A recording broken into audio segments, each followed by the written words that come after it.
Come what may, bring it on. I'm gonna love it. Welcome to LDS Unmarried Life, a podcast for single members of the Church of Jesus Christ of Latter-day Saints who find themselves that way either because they're divorced, widowed, or not yet married. I almost screwed that one up. All right, there's no affiliation with the church. This podcast can be found on AnnetteTalks.com, iTunes, Stitcher, Google Play, Spotify, YouTube, and iHeartRadio. I encourage you to go to AnnetteTalks.com and send me emails or make comments. Also, if you're on iTunes, please like and rate, or rate and review. I think it's rate and review, so that other people can find this podcast. You can also find the book that Steve Smith and I wrote called LDS Unmarried Life. Dating, I'm messing up. Dating after divorce. And it's the topic. Yeah, this topic is, you'll find out, people.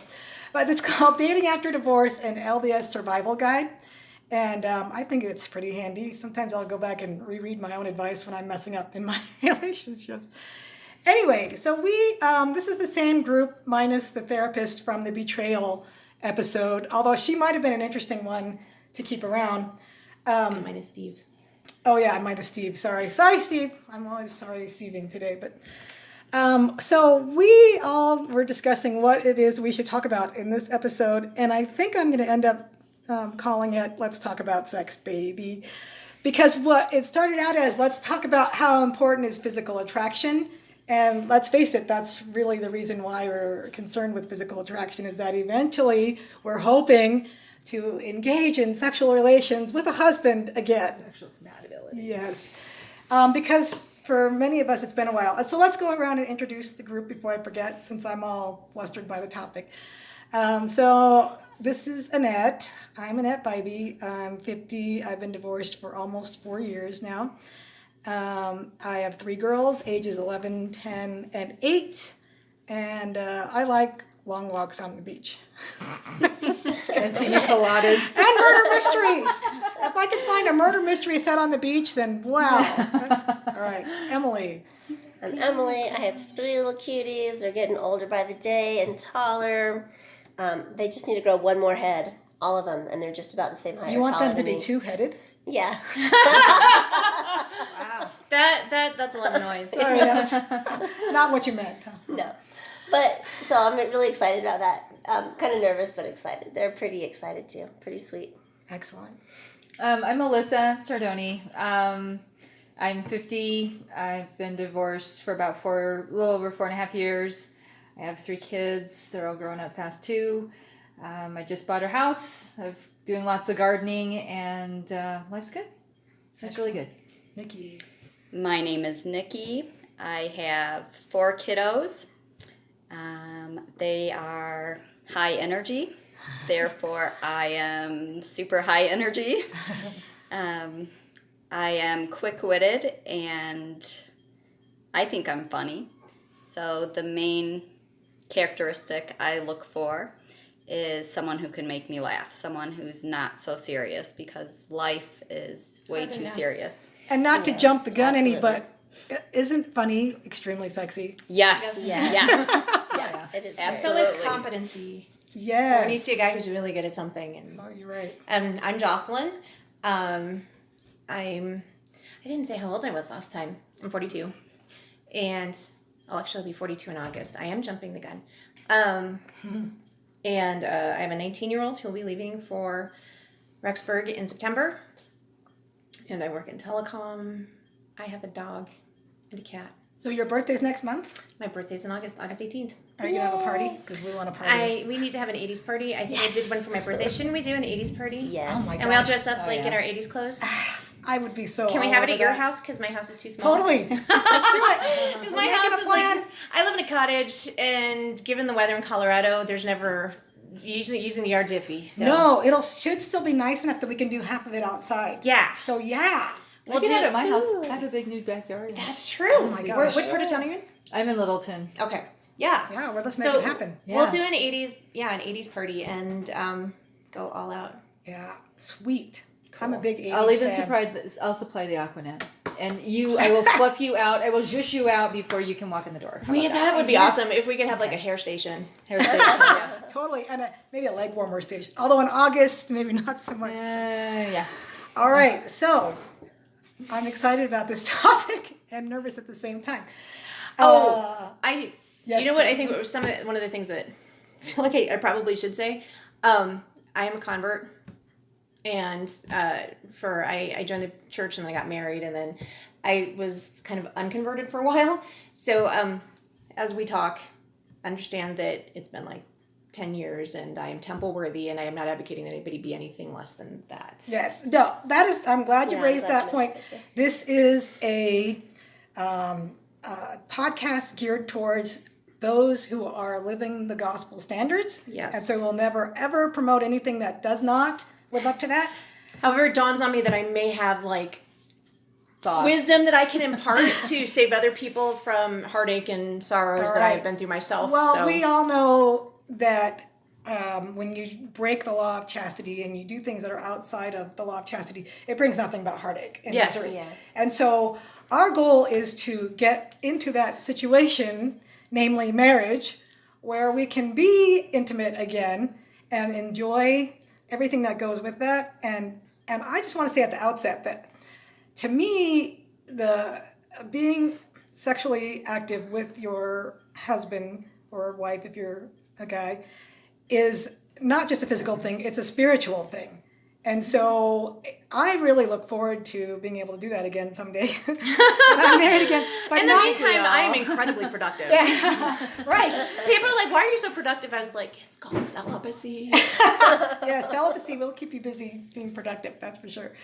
But I think that I just want to say that at the outset because, yes, we all miss the physical aspect of it. But if you're married to someone and you're doing things the right way and you're in a good relationship, there's the spiritual component that's huge.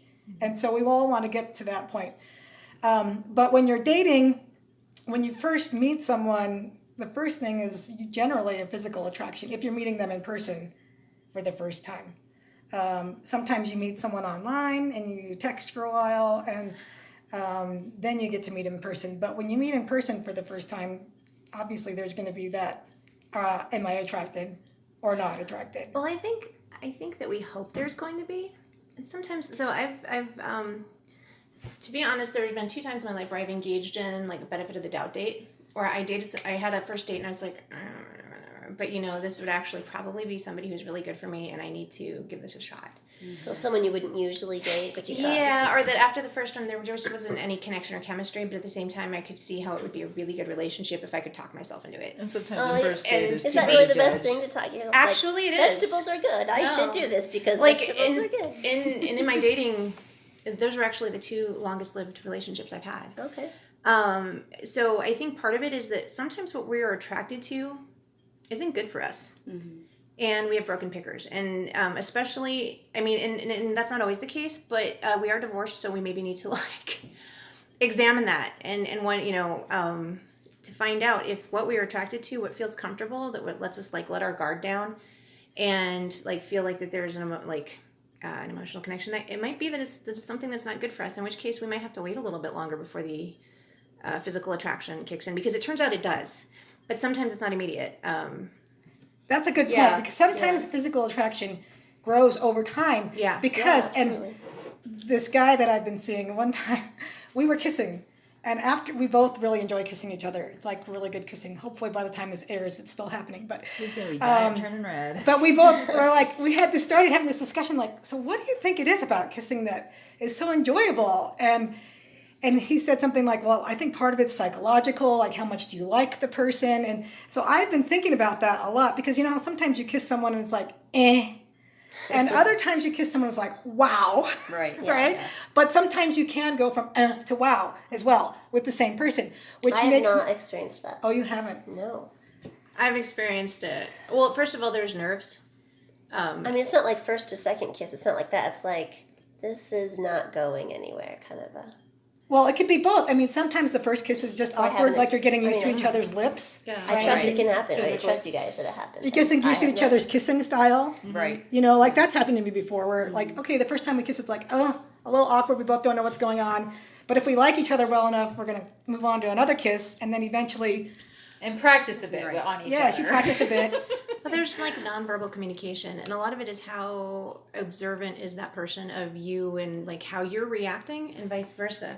Because like if somebody's trying to kiss you and you're like, ugh, and you're backing off, like face blocking, and they're not getting it, that's not somebody I ever want to kiss again. Like they're or not even aware try. of Because they're you. they're not Yeah. they're tuned in on what they want, not on what might make you happy. So there's I think a lot of it is how observant are they And considerate. and considerate and yeah. And how much do they like you? We're always, Oh, I always good. have girlfriend. We have Jane Austen movie nights at my house. Yeah, I still haven't And been that's invited to one of awesome. those. We do it at- I we moved. Oh yeah, I love Jane Austen. We do it at my house too. So yeah. Yeah, and we always make jokes that in each movie he's looking at the girl. It's like either a cupcake, mac and cheese, comfort food, you know, that, and it's like, I want to be in a relationship where a guy looks at me like I'm a cupcake all the time, Oh, or yeah. a Lamar's donut, or whatever, that, you know, and in a very adoring, that's my girl, and I completely adore her. I've never been adored before, so it's very strange to have, you know, to have a man look at you like that, you know, and so I'm like, oh, that's like kind of one of those dreamy things, you know. It's just That's like, such- but to have It's that, only happened to me twice. to have that. and it does make your stomach flutter. Unfortunately, both times it was a married man, so I was just like, I'm Oh, not gonna yeah, do that. Yeah. So yeah, that's a non-starter. And Yeah. the only other time I could kind of think about it was there was a boy in high school who he was very shy, and I knew he liked me, and he was so good looking. He had these piercing green eyes, and he would stare at me all the time, and I would just felt like, you know, but it's like, if I could have that again, you know, good old Todd Curtis, if he's any, you know, well, come okay, on, to Todd, me, come and stare at me, please. No, to me, that's part of the reason why That attract- I think kissing would be so good is if somebody has been looking at you like that, because it's so attractive. Mm-hmm. That person becomes very attractive. Yes, True, Emily. agreed. So, but then with that, you know how we've talked before, whether it's on podcasts or not, just how when there's that attraction, there needs to be a getting to know each other period of time before getting too physical. We've talked about how some relationships in the past have gotten too physical too soon, and it fizzled, or just something wasn't comfortable, or we didn't know each other well enough as much as we thought we did, things like that. So, I mean, I think it's important to speak to that. Like, what does that look like? I think maybe that's also why I don't trust like immediate physical attraction. Like usually when I look, I think, okay, this is going to be a train wreck, and part of it is because when I have felt like extreme chemistry towards somebody initially, it is amazing the excuses you make, the flags Oh, you miss, yeah. because like Yeah. all you're doing Right. is like it's like your body is like full steam ahead, and the rest of you is like nah. So you're so busy trying You're to just focused on you're the so physical focused connection. on trying to not like act on that Mm-hmm. and to just like maintain norms that you miss a lot of stuff that you should have otherwise caught or that you would have otherwise caught, right? It's like taking up too much of your Cognitive. bandwidth. But yet, Yeah. then on the flip side, you can also be so emotionally on guard in trying to, you know, I've gone through all this therapy, I've done all of this, you know, care of myself and making sure that I don't get hurt again. That it's just like, was that a sign? Wait, was that a sign? You know, and so that you're so on guard though that you can't relax and just, you know, let it flow too. that's why I And so think- it's just like, so, you know, you're ignoring the physical. Because you're just, I'm trying to read, are you a control freak? Are you a narcissist? Do you have an ego? What do you have? You know, Oh, boy. and all of But that. I think so that there's would that also speak strange, to the probability that you That- need to talk more and get to know Right. each other more if you're still feeling that way. or, but That's what I even would think. just, but for me, almost to a point where I'm almost looking for, you know, a reason triggers. to not. Yeah, looking Oh. for triggers, you know, Okay. not so, and, you know, even though it's probably nothing, but, you know, my sonar is so up. So you up recognize so that about high. yourself. And I do recognize that I about think myself. there's that a I can problem that I sabotage have. it. Go on. Sorry, Nikki's raised her hand. And well, I feel like cute. and I've had this discussion before with people because I've seen the guys like on Facebook and I've seen women too. They're like, well, I sent him a friend request. Why doesn't he talk to me right away? I was like, I don't like talking to a person right away because what a person tells you, nobody knows who they are. Like I honestly don't believe anybody knows who they are really and how they. So they might tell you a lot about themselves. They may even like put on a front. But if you're observing them interacting with the wider group, Like a lot of times I won't talk to a person until I've seen how they interact with other people, how they interact with, and then I can kind of get a feel for who I they prefer are. that too. Because And also trying to see, not always possible, ask but I around prefer. about them, see how they interact on Facebook too. And just Yeah. trying to observe. How many? Well, like one of the things that for me is kind of a red flag. I want to say red flag because I'm beginning to hate that phrase. But how old are their friendships? How good is their Yeah. like? I have friends that I've had since junior high. I have friends that I had since high school. We're still good friends. We can still maintain. Like if a person has problems maintaining a long-term relationship, it turns out that usually translates across the board. And so if they can't like hold a friendship for maybe more 2 or 3 years, if they don't have any like real friends that like when it's 3:00 in the morning and they just found out something awful, if they don't have like the phone to pick up to go. Or they're keeping themselves busy with friends and relationships and going out. It's just Yeah, kind but of- it's like yeah. but it's Surface shallow friendships. instead of actual like deep relationships or friendships. And that to me is something that I kind of want to examine a little bit more. So I have something to say about that, but I want to let Nikki go first Yeah. because she's raised her hand earlier. Okay, so let's see if I can Remember? keep my train of thought going. So for me, what I was going to say is, I think I've only dated seriously one LDS. Like I'm a convert for 5 years, so I've only dated one LDS person seriously. And since then, it seems like some of the dates I go on, and this could just be the culture, it's almost like a job interview. Yeah. Like, Yeah. and for guys, although it's awesome for you to kind of give me your, I'm glad to see that, you know, someone's holding it down and is financially stable, but I also want to go into it without some of those high expectations, because not every person you meet is going to end in a marriage.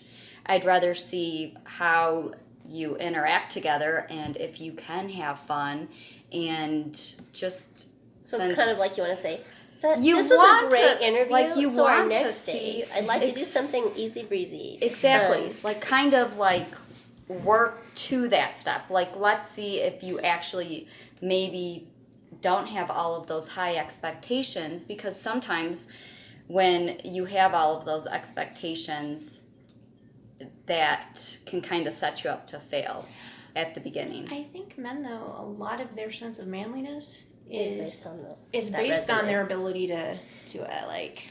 But then To some provide. guys, Resume thing. but some guys start off like maybe too serious and they don't show you their playful side. And for me, that's kind of You want what's been a somebody- turnoff for a better starting point to maybe start with that. some of those relationships didn't go anywhere because it always feels like they're putting on this show and You want somebody that you you can can't like see who laugh they yourself really are. silly with washing dishes. Right. Yeah. Because So I maybe think they're too guarded, too serious. Or it's Right. too hard to imagine kissing that person because they're just so like prim and proper. Well, it could Maybe, be. I I don't think part of it is the culture that we take dating so seriously. It's like we don't know the art of casual fun dating, Yeah. which is one of the reasons why I like lunch dates, because it's much less pressure and just getting together and chatting. I would try and not do that. I mean, there are some things you kind of want to figure out about the person on the first date, but you don't need everything. You don't need the whole resume. You don't need to know all of it. Just kind of getting a sense of their personality, really, at the But beginning. if you look at our culture, you know, when it comes to even starting in young men, young women's, we had dances and things like that. But it was no pairing off, group dating, just kind of friends, friendship dating, you know, don't get serious. And then it's like, you know, go on a mission and then go find a wife or go find a husband. And, you know, that, you know, and it falls into that checklist thing that a lot of people, you know, we're trying to break out of, is that checklist thing. And I think that, and so even so when they were, you know, what we kind of, that's kind of overall culture thing growing up as a Mormon, and you know that you get, you know, and they just get married young, and so it's just one of those things that you find somebody to start a family with. Well, I think And then that's once why- you're divorced, and then but then if you if you're It's okay. if you're now in a situation where you find yourself single now, then you're not needing to procreate, have a family, and you're looking for just having a very great mutual pleasurable relationship, it's kind of like, ooh, I don't know what that is, because we weren't doing the same kind of experimentation when we were young and in young men's, young women's, and that interacting, it just wasn't there, and it was very suppressed.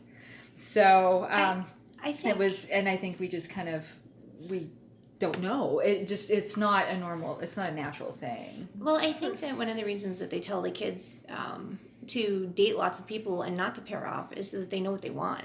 Right. Right? Like, because you don't really know. And, like, maybe you don't end up with this guy. You say, this one thing that he did, I really liked. And that kind of goes in your bucket list. And then you date somebody else and they do this other thing that's, and maybe they don't have everything that, be like, I really like this. So you can kind of get a feel for what a good relationship would be based on how you work things out. I do think that it's hard because we have a hypersexualized culture. I've had discussions with my daughter and several of her friends about this. They feel like they're broken because they're not boy crazy. And I was like, Hannah, and her friends, I was like, that's half of all the girls when I was growing up. That was just called being a good girl, and it was okay. And it is still okay. Because some women don't feel anything sexual until they fall in love. And that's normal. Like, for a lot of women, that's normal. Yeah. And don't feel like you're broken just because every time you turn on the TV, all of the kids are, there's different norms for different people. And so I think that is one thing that's important, because there are some people who don't like having sex that much.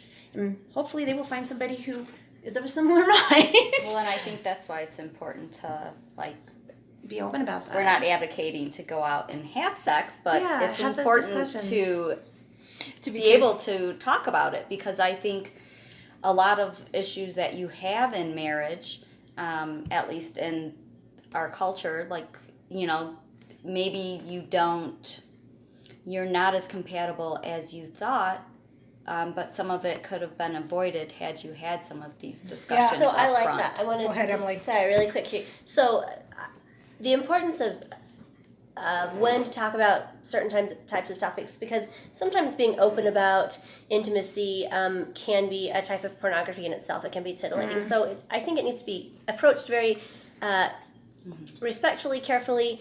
When people are close to that engagement or engaged, and they're closer to that marriage date, or they're in that process of figuring those stages out. That is I feel like, from what I've heard and what I'm noticing, that's a great time to say, hey, let's do some couples counseling and let's make that be one of our topics, because it does need to be addressed sooner or later. And so it's, why not have a sex therapist talk about those kinds of things, because then any kind of baggage that might come along with that, for different individuals that I've talked to that have gone through that said that was wonderful for them to go through that, because then they didn't have the anxieties or the worries, or were able to be more open about whatever was going on with them. They could communicate that with their spouse, so that it was a bonding experience, emotionally, spiritually, a well-rounded bonding. I think it's interesting too. I'm just sitting here thinking about, because of the previous topic, because it was specifically talking about sexual betrayal, there is a really good possibility that we're putting too much emphasis on it, because it was pretty much what defined the death of our marriages. And it is incredibly important. What defined? The betrayal, sexual betrayal. Sexual betrayal, so there was a huge a sexual component. For those that had that. Yeah. Okay. Right. And so, because, if there was somebody here who was talking about, their ex-husband, spent hundreds and hundreds, they would say that finances are really important. So I do think it's really important, but there's, a lot of different pieces to it as well. That's true. So, when you talk about chemistry, I think, and I've actually read this, that only lasts 2.5 years. Right? They call it there's an actual the honeymoon period, and there's actually a chemical reaction, and for the first 2.5 years, you guys just can't keep your hands off each other, but that wears off, and when it's done, what do you have left? And so, at least for me, it has been my observation, at least for myself, that if you I'm going to be really blunt here, and I apologize. If you put two naked people of the opposite sex in bed, and they both have a pretty good idea of how things work, it will work. And as long as they can communicate with each other, that you'll figure it out. Sometimes it's awkward, sometimes it's not, but things will be figured out. And that, going to be really awkward again. Orgasms have a way of cementing feelings, especially for women. So it's, what I'm looking for immediately is this a person who I could spend the next 10 years with without wanting to stab them? Like, is this, She brings that up again, the stabbing. Oh, well, it used to be, I was like, I want to stab myself in the She's face just when a I talk to them. And passionate I've decided that it's much more healthy since they're the ones being idiots if I stabbed them instead of myself. So, no, I'm completely kidding. I'm completely kidding. But, it's my way of, like, kindly saying that I'm not going to end up with, like, anxiety issues and depression and all of the things that come with that. Because when you're married to the wrong person, it is way more lonely than being alone. But you know that beforehand, and you don't have to have sex before Right. marriage to know that. There are a lot of other signs of thoughtfulness, consideration, emotional availability. I think you're arguing forms of for validation. something that I just kind of was pointing out. Okay, I want to tie Yeah. this together for you guys. Okay, sorry, I'm not going to let you talk yet, Melissa. Okay. Sorry, I was Because it's my that's podcast. my understanding. that's what I'm saying. No, shh. Okay, so it's what my I'm saying. You don't podcast, need so to. I'm going to interrupt everybody. But I really like the point that Jocelyn just made about that if you get two people together, two naked, a man and a woman together, they will figure it out. And also, I like what you said Adam about and Eve figured it out. yeah, about communication. So to me, yes, it's super important, number one, that you find someone that gives you that companionship that's going to last. Let's say even if one of you was in a car accident or something and unable to. When you're 90, you're not going to be going Have at it like sex, rabbits. right. And are you still going to be able to talk to that person? Right. But, okay, so the first thing I want to say is, yes, first of all, I want someone that is going to touch me on an intellectual and an emotional level and is funny as all get out, because that's, I've discovered, is really hugely important for me. All right, so the companionship, the character, that they're a member of the same church as I am, which is obviously hugely important for a number of reasons. All those other things, right? And then for the sex part, I would say that the things that Emily was talking about, the consideration, the kindness, the goodness of the person, all of those things that you want in a companion outside of sex lead to the sex being Yes! just that much better. See, I told you I'm going to tie this up with the book. I am tying this up because And that's what I'm saying. Like, yes, the sex, I think, as long as you have an awesome relationship where the communication is there, the sex will be wonderful at the beginning and 10 years down the line and 20 years down the line. Even if you are both 90 and it's not great physically, It's not relying on that gonna be initial great. chemistry. It's going to be great spiritually. That's why I said at the beginning, I think there's a strong spiritual component. Because to me, I've been thinking about this a lot lately, but to me, like when people give each other hugs because it's two spirits drawing closer to each other. You want to be closer to that person spiritually. I'm not talking just sexually here or romantically. I mean, when you give hugs to Connecting friends, deeper, yeah. family members, there's a connection that wants to be made spirit to spirit. Right. So when you're married, and a lot of this is hypothetical for me because my marriage was not great, but there were moments. But when you're married to someone, if your relationship is extremely strong on an emotional and a spiritual level, the getting together of your two spirits, which happens That when need you get for together connection. physically and sexually, is going to make it mind-blowing and wonderful. Even if it's not totally orgasmic, I know we're used to terms, so we're going to use it. Even if it's not totally orgasmic, it's just the coming together of the two of you in the most complete way possible. And so that's why I want to talk about how important is physical attraction. Because yes, it needs to be there, but it's only one component of sex. And Sorry, I'm going to let Melissa know since Well, I my cut her mom, off. two things. Growing up, my mother was never very forthcoming neither of my parents were very forthcoming when it came to the talk. Oh, you or should have any had of my that. mom. Physical That can be so intimacy. Or any of difficult that. It then. was yeah, just- that's too bad. Well, for what my mother and my parents didn't do, I made up for it with my children, and it was just like, nope, I'm just kind of going to be honest here. But anyway, Was it too much? Or did you go overboard? how do you have to ask your kids about that? Okay, put it this way: when So I they're would gonna go, say, "For my when I kids, would I go told them out on about a this." date, my mother would be, "Bye, have fun. Don't plan to repent," or the other piece of You're like, advice she for would what? give me. I didn't understand. Yeah, and it's like, what do you mean? I think when she was closing the door, she'd be like, just don't have sex.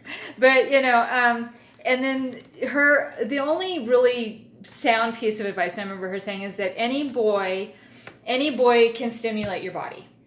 parts is parts, hands are hands, whatever. She goes, but there's very few that can stimulate your mind and excite your mind. But any man can do that to you physically, but it's going to be the rare few that are going to be able to spark that in your mind, your heart, your soul, and then your body the body kind of just follows in that. So I remember her always telling me that, and I'm like, okay, I don't know how much I took it to heart or whatever. The other thing that I was thinking though, when you were talking about it, I think it comes down to needs and wants, and that there's a huge difference between needs and wants.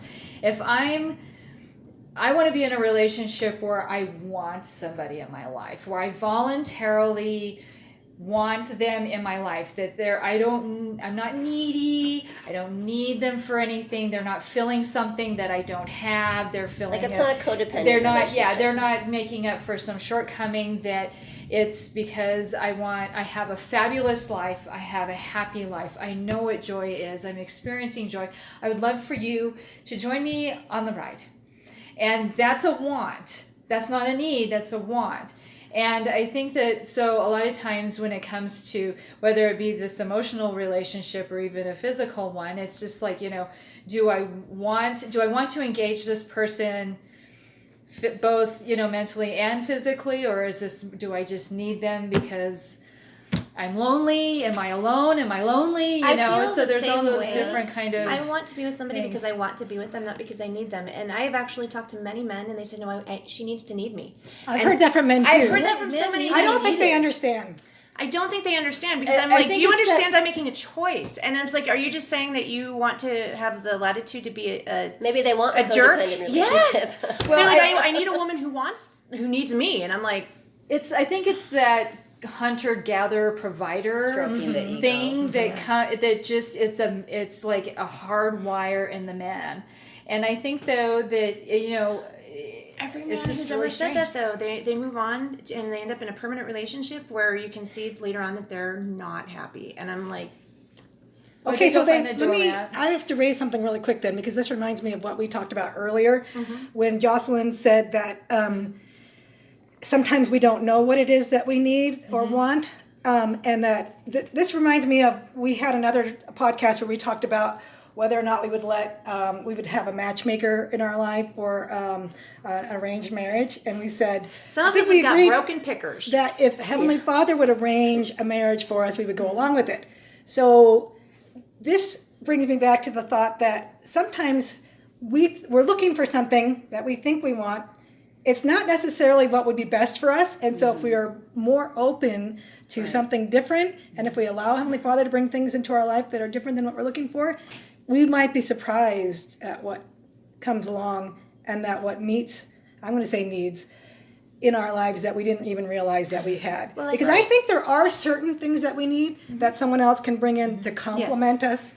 That doesn't mean that we're helpless. Just a minute, now, Emily, with your hand up. That doesn't mean that we can't be happy on our own, but that sometimes someone comes along. But they're just enhancing it. Yeah, They're it's like a not yin and a fixing yang. or I feel Where like they it's fit into our lives and we did not realize, because we don't know ourselves as well as we think we do. Exactly. Clearly, or we wouldn't. Yes. Well, I tell Exactly. people, I think a good marriage isn't 0.5 plus 0.5 equals 1. It is 1 plus 1 equals 3.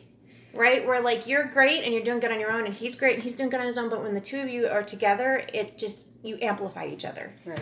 And It's that's the kind two of holes making more than this. Making the sum of their parts. Yes. Yes. Okay. Greater than the sum of their parts. Emily, Oh man. now she's forgotten. I put her on the spot. Okay, you guys were talking about. I'll have to come All right, back while to she's it. thinking about it, Well, something else. All right, Nikki. go I was ahead. going to say, I think it's important to learn from your failed relationships. Not focus on the Absolutely. negative, but learn as you grow that, each of us are attracted to a specific type of person, and that may or may not be our downfall. Like that, I think you need to step outside yourself and go for open, Mindfulness. like broaden your What you horizons think and more than what you let think go you would of usually right. go for. Okay. And you may not be physically attracted to the person as you're hoping to be on that first date. So let go of those expectations, because that can be your soulmate if you go past what you see. Or you may see pictures on Planet or Mutual or Yes. whatever that do not attract you. And But- they're just not good picture takers. Or it could just be that we really have no idea when we look at a picture what we're seeing there. Right. Okay? I've had that experience in someone that I dated where Even when you can't see their eyes because they're all in sunglasses. but you In the car. see it, like I sometimes I have a negative association with certain faces from I don't know why from Oh, like other guys with faces like that maybe, right? And That so I will makes sense. I discount can see people. And so sometimes you just need to say that face I don't like, but I'm going to give it a chance because that happened with me before where I saw a face I didn't necessarily like, but the guy sent me an email that sparked my interest and I'm like, okay.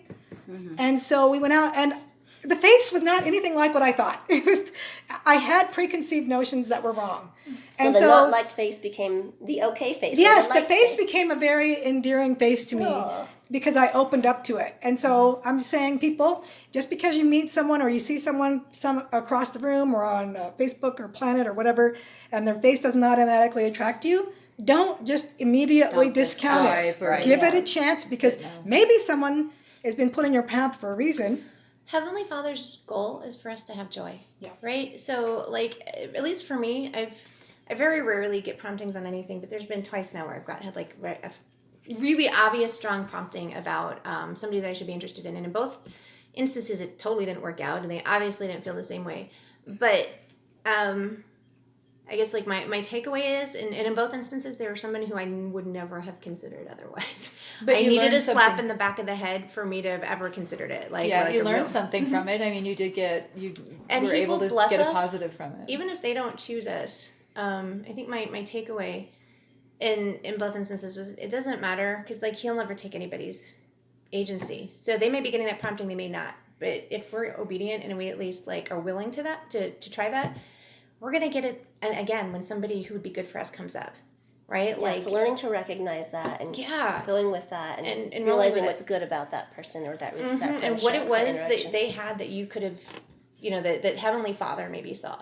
So that when you see that in another person, you know, I don't know. Hopefully he'll give me another shove because honestly, unless he falls from the sky with a bow on his head and like a little tag that says "Marry me," I don't Jocelyn, see myself getting marry me, married. Jocelyn. Yeah, You You're like, gotta well, like, show up with a motorcycle. yeah. That's One actually for me. that's a standing joke that I'm like.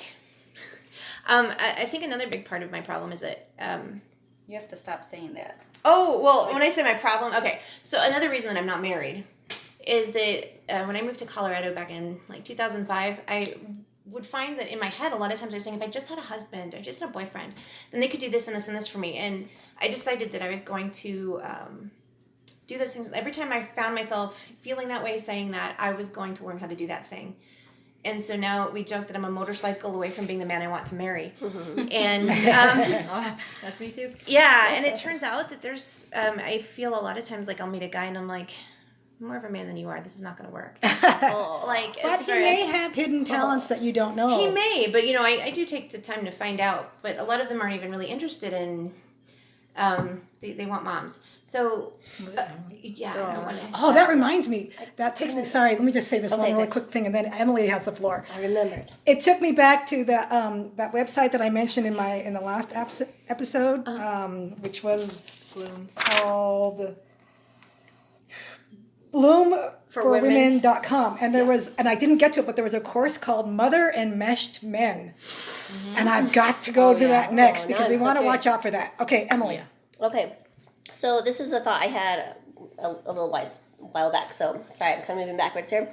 Jocelyn, you said that some men will say they want a woman to need them, and I think there are different ways of wording what someone thinks they want, whether they're, you know, how intelligent they are about their emotions on that spectrum, right?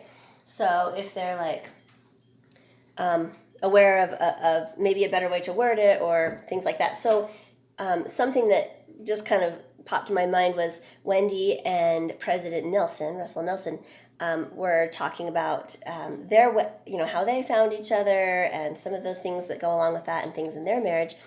And I thought, well, maybe what it is when guys say, I want a woman who needs me, is really someone who, maybe need isn't quite the word, unless they do mean that, then, you know, run away. But if it's more of I need to be recognized or understood or admired. And so Wendy and President Nelson would said they do lawn care. They take time for lawn care every day, and it's LAWN, and it stands for loved, adored, wanted, and needed. And Wendy says she takes time to do that for President Nelson. And then he said, and I take time to do that. She said, yeah, we do that together. Loved, adored, wanted, and needed. And when we feel that from our spouse every day, then that's And I feel like that need. when I talk to guys about this, they say, "Oh, she needs to need me." A lot of times, it's like they have like a white knight complex, and that actually opens them up to incredible manipulation. Oh, that's too bad. But I feel Yeah, like, so- for me at least, I will need you eventually. Like, you know, that you will, but it's because you make space in your life for them, and So, then you need them. But yeah, that's a choice you make. It's not a default where you're like, I'm drowning as a human being. Please come save me. You know, like Right. There's a difference between a man wanting a woman to depend on him for everything and a man wanting to feel needed.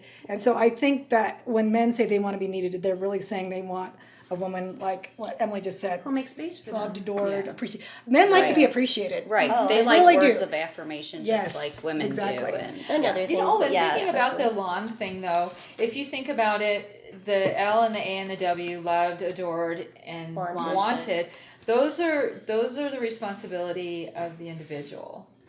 You know, for you, for me, like you have that for yourself, and you for make me sure that to you're love, confident. for me to adore, for me to want. Yeah. But the need part, if you can take care of those first three, then the need part kind of almost takes care of itself. I if can you see kind that. of if you tend to those, really. Well, and if you're Um, tending it, if you are doing that for the other person, So the need thing the is other really- person will do it for you. Right. And then your needs You would are hope. met. And would then hope. your Well, needs if are it's a different. healthy And your needs are relationship. different. Exactly. In a too. healthy Yeah. relationship. Okay, And then I it's just, think- hey, I need you. The only need from you right now is because I need you to open this really hard to open jar because of my broken wrist. You know, stuff like that, as opposed to anything more. I think that needed needy. part is more like saying you add value to my existence and I add value to your, like each other recognizing the value Right. that Yeah. other Versus- person adds. Okay, to so the we are, companionship, again, yeah. sorry, running out of time. And this time I'm determined to keep it within the time. But one of my last thoughts is that physical attraction is important, but it's not everything. And for me, and I think for women in general, and a lot of men say the same thing, but if you win our heart and our mind, the physical attraction will follow. Because I've had that experience where I've talked. Who are these men? Because all the ones that they're like, oh, you got to have, you know, initial attraction. Well, And it's yeah, like, but then if you ask them further, they will, at least some of the ones that I've talked to, and I think on one of the episodes, where I've said, can it grow over time? And they've said yes. Oh yeah. So some did say they was do earlier. admit that, and growing over time is a result of you really like this person. Yeah. This person's really there for you. They've stimulated your mind. And for me, if a guy engages me in fun and interesting conversation and shows me that he cares about me, I'm going to be physically attracted to him. Almost Yeah, never that is is that very not going to be the case. it's kind of, it's like, it's really attractive when they appreciate you for who you Yeah. are, and especially for the things that you appreciate about yourself. Because what does it mean? It means you want to be closer to them. So if they're showing you this care and they're stimulating your mind, you're going to want to be closer to them. Right. And so occasionally we do have the mad chemistry for no reason, but that's not what we're looking for. And so unless there's just something repellent about them, or there sometimes you meet someone that you're good friends or whatever, but you know that the physical attraction is never going to be there. That does happen on occasion. But for the most part, if you have a meeting of the minds and you're good to each other, the physical attraction is going to come along. And I would point out that the physical attraction thing for me, if there's ever like a person who's just, I can't, a lot of it is like related to hygiene. Yeah. So Okay, yes, hygiene's very Always important. We take want a care of man to smell yourself. good and Smell good, be clean, wash your hair, Brush do your things. teeth. Yeah. Yeah. all that's Like, and not bad just breath is hygiene, a but deal breaker. Good health, like Yes. It doesn't matter care of how yourself. handsome just he taking is. pride in your appearance. You know, a clean shirt, an ungreasy shirt. I you just know, figure that's a Deodorant. given. That's not just Well, a given. even like, because I've dated people who were like extremely overweight, and it still doesn't bother me as long as they're taking care of themselves and not, because like some people will say, well, that means that she should be at the gym. No, I'm sorry. I have a kid. I'm working 45 hours a week. I walk my dog every morning. Like, I am functional. I feel like spending obsessive amounts of time at the gym is actually kind of, we're all gonna die 90 years old, 60. You know, like it's prolonging the inevitable, but.